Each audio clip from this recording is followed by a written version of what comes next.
Ayo bosku, KMG dan ABK-nya sudah ditemukan. Ya Rahman, ya Rahim. Ayo bosku.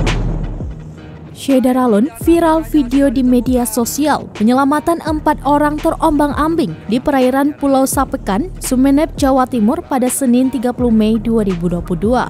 Mereka ditemukan selamat dan bertahan di atas rakit buatan dari bahan styrofoam. Ternyata mereka adalah anak buah kapal atau ABK dari kapal motor atau KM Zidan Express dan sudah 3 hari terombang-ambing di lautan.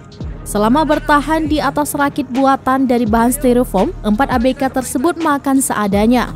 Dilansir dari tribunjabar.id, Kasubag Humas Polres Sumeneb AKP Widiarti mengatakan 4 ABK tersebut pertama kali ditemukan oleh nahkoda kapal lain, yakni KM Mulia Jaya Wisesa. Nahkoda bernama Khairul itu mulanya melihat ada 4 orang sedang terombang-ambing sekitar pukul 15 waktu setempat. Mereka berempat bertahan di sebuah rakit buatan yang terbuat dari kumpulan styrofoam. Setelah diteliti, mereka ternyata ABK kapal Zidan Express yang sebelumnya dilaporkan hilang kontak. Keempat orang itu yakni Ali Wafa berusia 46 tahun, Rusyadi berusia 54 tahun, Ajim berusia 36 tahun, dan Ansori.